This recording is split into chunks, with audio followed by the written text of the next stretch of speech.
Você já parou para pensar por que um pedaço de papel com números e tinta pode decidir onde você mora, o que você come e até quem você ama? Já se perguntou como um metal tirado da terra ou um dígito em uma tela pode valer mais que uma vida? Essa história não começou com bancos, nem com moedas de ouro. Começou com gado. Sim, gado. Com pele, com chifre, com mugido. Porque antes do dinheiro ser objeto, ele era símbolo vivo de valor.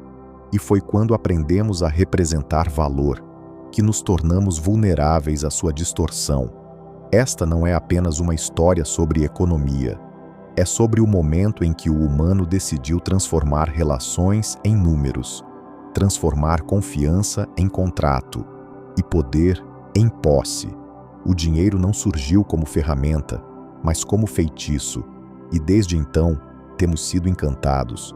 Mas se houve um início, também pode haver um fim, ou melhor, uma transmutação, porque agora que sabemos que o valor pode ser criado, talvez estejamos prontos para criá-lo com consciência, e não mais com medo. Este é o episódio em que o ouro perde seu brilho, e a alma começa a lembrar quem ela era, antes de ser comprada.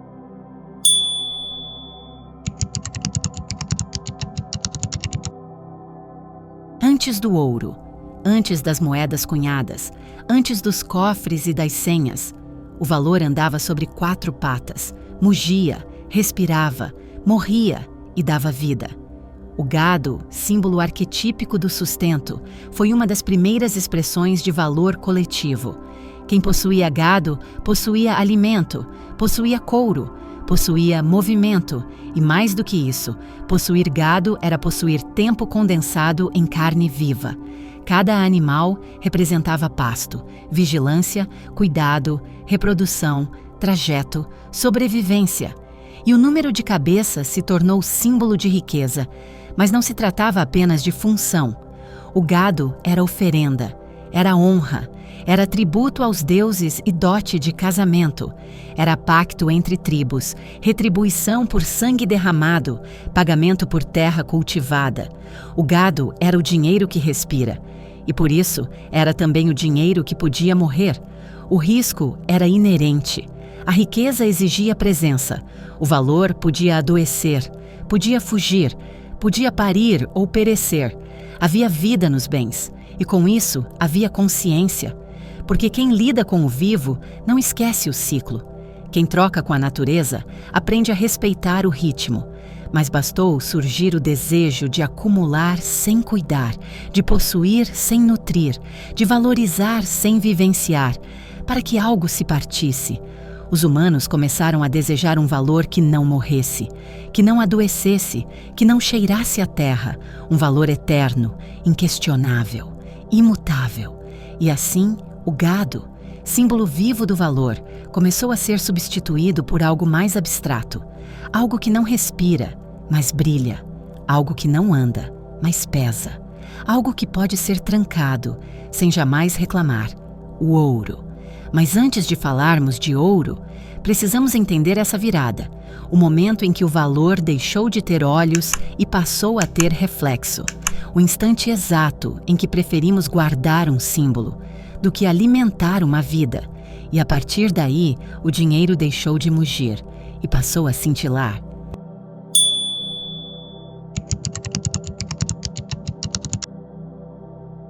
Quando o ouro foi descoberto, não foi apenas um metal que emergiu da terra, foi um feitiço, um espelho compacto da luz do sol, condensado em matéria pura. Ele não oxidava, não se corrompia, não encolhia com o tempo. Era o símbolo perfeito da permanência, e o ser humano, cansado da fragilidade das coisas vivas, apaixonou-se por essa promessa de eternidade. O ouro não adoecia como o gado, não exigia pasto nem vigia, bastava trancá-lo, e ali estava, imutável, intacto, dominável. O ouro se tornou o símbolo da riqueza sem risco, mas isso era apenas a superfície, porque no fundo, o que o ouro oferecia era uma ilusão de controle sobre o tempo. Quem o possuía podia comprar o esforço alheio, podia garantir alimento, abrigo, proteção. Podia atravessar fronteiras, corromper juramentos, selar alianças. Era como se, ao segurar o ouro, segurássemos o destino em punho. E esse brilho foi mais longe do que se imaginava. Povos que nunca se encontraram, separados por oceanos e eras, reconheceram seu valor. O ouro foi a primeira linguagem econômica universal. Onde quer que fosse levado, era aceito. Mas esse consenso era sintomático, porque mostrava que algo havia se perdido. A confiança entre humanos já não bastava. O corpo vivo já não era suficiente. Agora era preciso um intermediário reluzente, que falasse por todos, sem dizer nada. Um objeto que condensasse o valor em silêncio. Mas o silêncio do ouro não é neutro. Ele carrega consigo o eco de todos os que morreram por ele. O ouro dos templos, o ouro dos impérios, o ouro das minas abertas com sangue e suor, o ouro roubado, idolatrado, erguido sobre os ossos da terra. E mesmo assim, até hoje, ele brilha. Ainda hoje, quando alguém o vê, o coração pulsa diferente.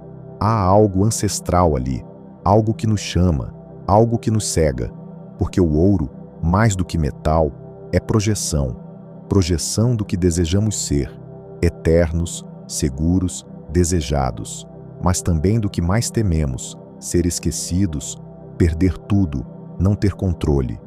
E enquanto projetarmos no ouro tudo o que não queremos olhar em nós, ele seguirá nos controlando, como um espelho encantado, como um sol falso no centro de um mundo que esqueceu onde está sua verdadeira luz.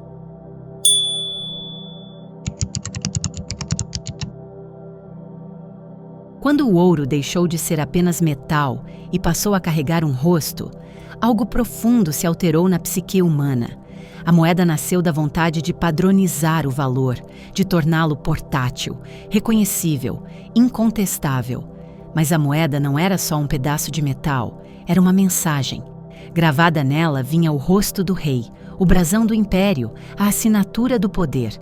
Era como dizer: este valor não vem da terra, vem de mim. A moeda, assim, virou propaganda. Um símbolo forjado não apenas em metal, mas em intenção. Cada vez que uma dessas peças mudava de mãos, o Estado se fazia presente. Era a autoridade dizendo: sou eu quem define o que vale. E com isso, o valor, que antes brotava do acordo, da troca viva, da experiência, passou a ser delegado. E mais, passou a ser garantido pela força. A moeda só valia porque havia exército, porque havia punição para quem ousasse cunhar outra, porque a autoridade impunha seu símbolo como verdade única. E assim, o mundo foi sendo conquistado não só por espadas, mas por selos. Não só por sangue, mas por números. A moeda estatal tornou-se sinônimo de civilização. E quem não a usava era bárbaro, era primitivo, era perigoso. Foi assim que o símbolo foi sequestrado. E mais que isso, foi enfeitiçado. Porque as pessoas passaram a acreditar que o valor morava no símbolo. Esqueceram que o metal é apenas metal, que a autoridade é apenas crença coletiva, que o valor é uma dança e não uma prisão. Mas havia algo ainda mais sutil acontecendo. Ao padronizar o valor, o império padronizou também o desejo.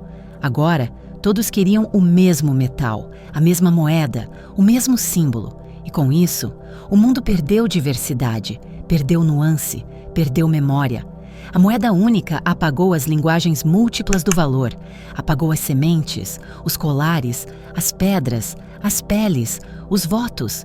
Restou apenas um reflexo metálico e a sensação de que tudo pode ser comprado. Mas mesmo em meio ao som das moedas tilintando, alguns ainda ouviam um sussurro ancestral. O valor é vibração e o símbolo é só um espelho. Quem escuta esse sussurro começa a ver o mundo com outros olhos e percebe que por trás de cada moeda ainda pulsa a vida que foi esquecida, mas não perdida.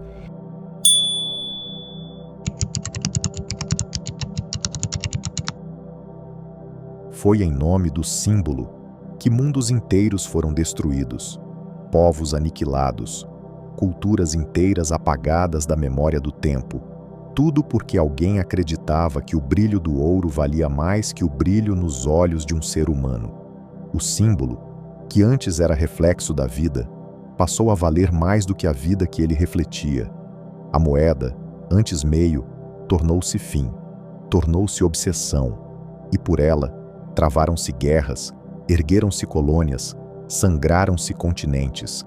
Os impérios não vinham apenas com espadas, vinham com moedas, e com elas compravam alianças, corrompiam líderes, impunham seus próprios sistemas. Diante da moeda, até os mais antigos rituais foram desfeitos. Os pactos com a terra foram quebrados. As redes de troca ancestral foram deslegitimadas. Quem não aceitava a moeda era forçado, quem resistia era eliminado.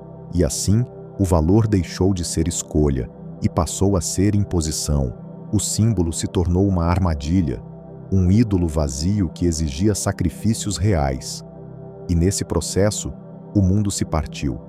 De um lado, os que controlavam a emissão da moeda, do outro, os que tinham que vender sua própria vida para acessá-la. O trabalho virou mercadoria, o tempo virou preço, o corpo virou instrumento, e a alma foi esquecida, porque agora tudo precisava ser monetizado: o alimento, o afeto, o silêncio, o próprio nascimento, a própria morte. Nada escapava. E nesse novo mundo, quem não sabia precificar, perecia. O valor havia sido sequestrado por uma lógica que já não servia à vida, servia ao acúmulo, ao controle, à distância. E o mais cruel, foi tudo feito com símbolos. Símbolos que, um dia, foram sagrados. Símbolos que, um dia, foram pontes. Símbolos que, um dia, foram sementes de confiança, mas agora eram grades, trancas, espelhos escurecidos. Mas até nas trevas mais densas, o símbolo guarda um segredo, porque todo símbolo pode ser resgatado, pode ser ressignificado, pode ser reencantado. E quando isso acontecer, quando a humanidade lembrar que o símbolo nasceu da vida, e não o contrário, o valor voltará a ser ponte, e não prisão.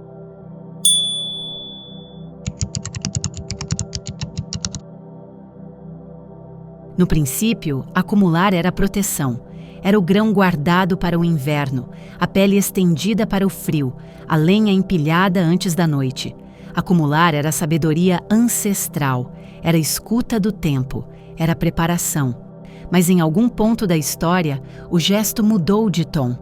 Acumular deixou de ser cuidado e virou compulsão. Deixou de ser gesto de amor e virou sinal de poder.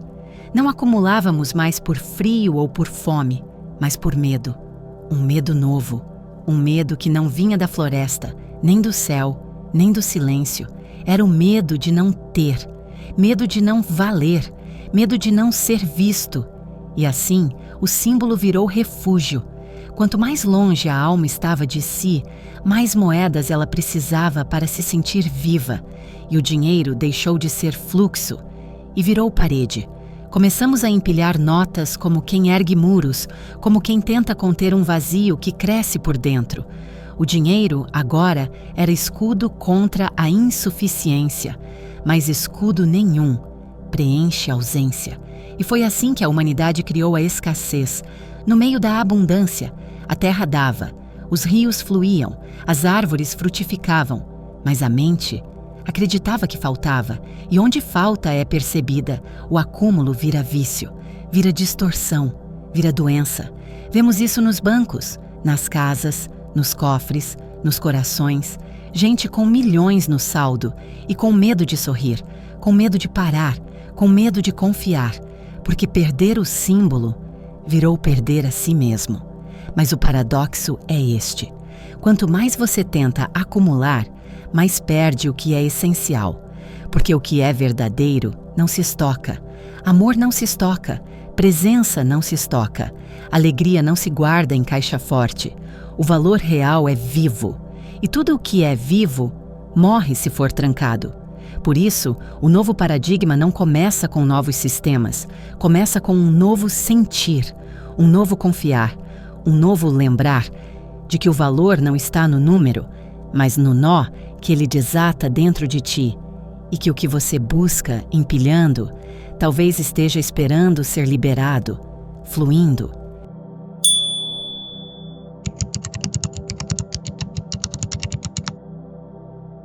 Quando o ouro começou a pesar demais nos bolsos, surgiu uma ideia sutil, mas revolucionária. E se não fosse mais preciso carregar o metal? E se bastasse um papel assinado com um símbolo de confiança para que o valor fosse representado? Foi assim que nasceu o dinheiro fiduciário. Fidúcia, do latim fides, fé. O novo dinheiro não precisava brilhar, não precisava pesar, precisava apenas ser acreditado. E isso mudou tudo, porque agora o valor era construído na mente. Bastava que todos acreditassem para que ele valesse. E mais, bastava que alguém centralizasse essa emissão para que o fluxo fosse regulado.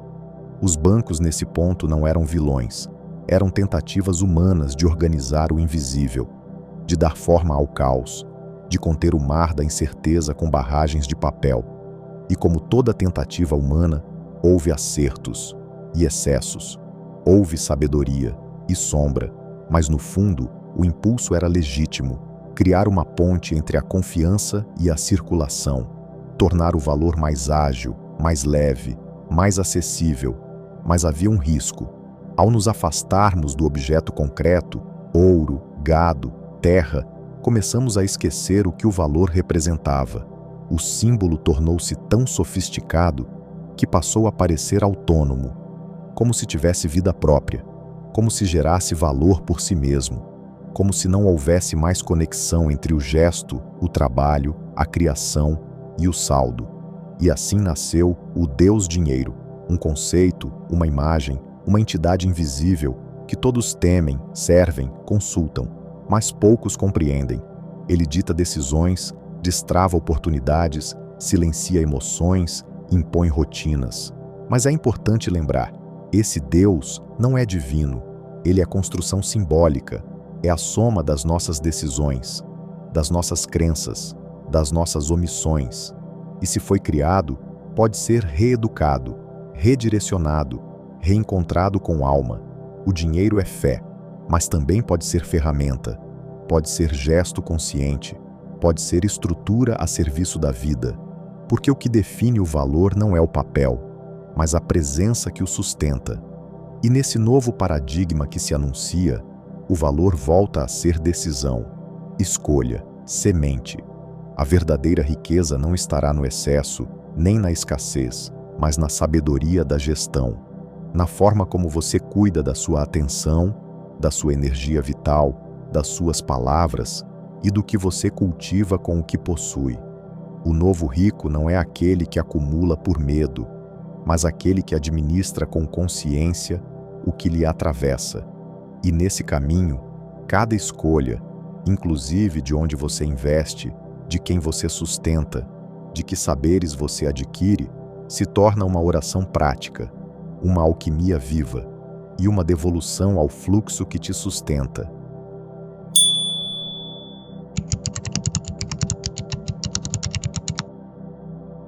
Por muito tempo nos ensinaram que espiritualidade e dinheiro não podiam caminhar juntos, que riqueza era impureza, que possuir era pecado, que desejar era desvio.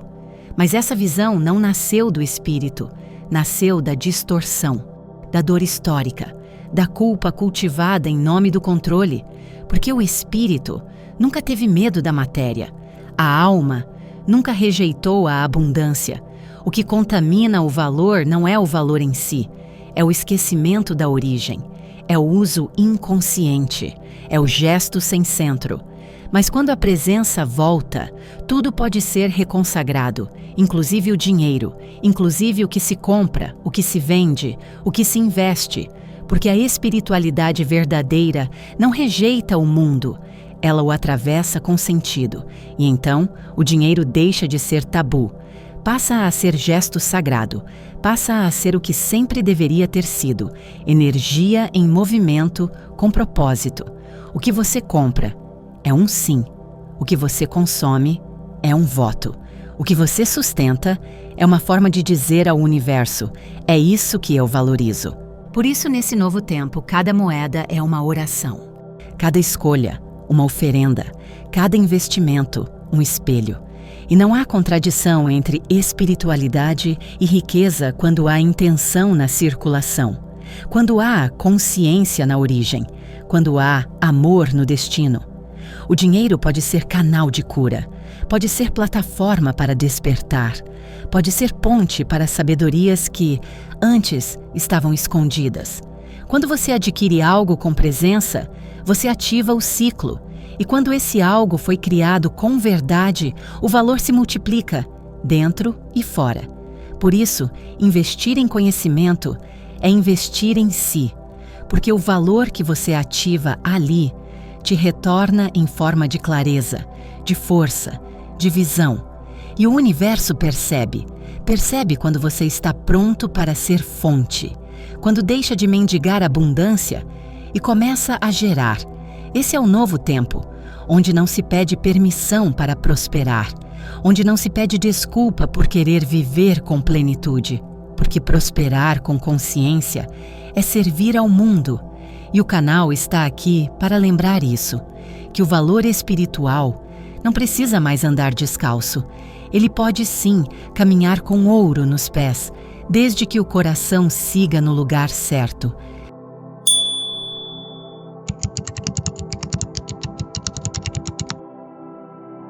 Chegamos a um ponto da jornada em que o símbolo pode, enfim, voltar a servir à essência, onde o dinheiro não é mais uma prisão, mas uma ponte, uma extensão do que somos, um reflexo das decisões que tomamos quando ninguém está olhando, porque é no invisível que o valor nasce, no instante em que você diz sim com integridade, no gesto que não busca aplauso, mas vibra com sentido, no silêncio que sustenta uma escolha difícil, mas coerente.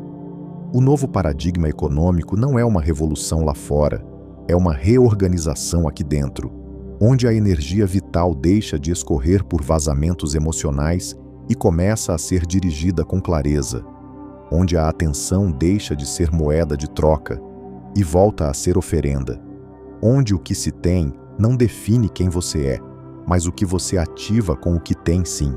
Isso é gestão consciente. Isso é riqueza que não pesa. Isso é valor que respira. E nesse fluxo, cada passo se torna uma chave. Cada escolha, uma oração silenciosa. Cada investimento, uma declaração. Eu reconheço o que me nutre e escolho alimentar aquilo que me eleva. A economia que se ergue agora é uma economia de presença, de ciclos vivos, de retorno simbólico, onde você pode sim viver com bens, com abundância, com prosperidade tangível, mas não como escudo contra a vida, e sim como expressão da tua coerência. E quando isso acontece, a circulação se torna natural, a mente se acalma, o corpo se alinha, a alma agradece, porque tudo aquilo que é gerido com intenção floresce, e tudo aquilo que é vivido com consciência permanece. É assim que o valor retorna, não como número, não como promessa, mas como caminho, um caminho que começa agora, dentro de ti.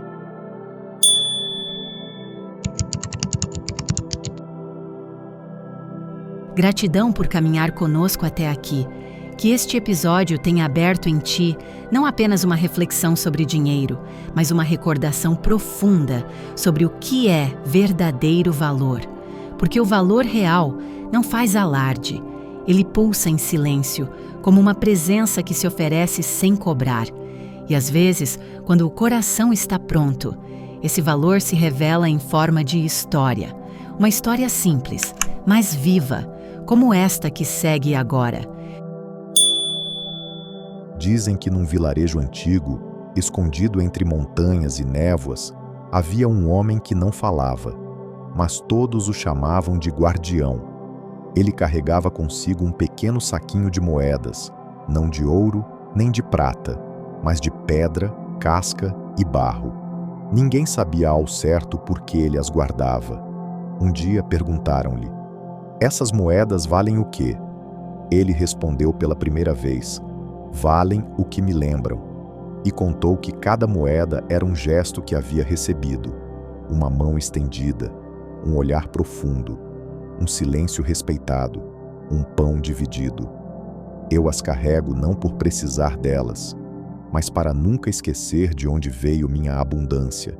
E então retirou uma, entregou ao menino que perguntara e voltou ao silêncio, porque o valor que é vivido não precisa ser explicado, apenas reconhecido e transmitido.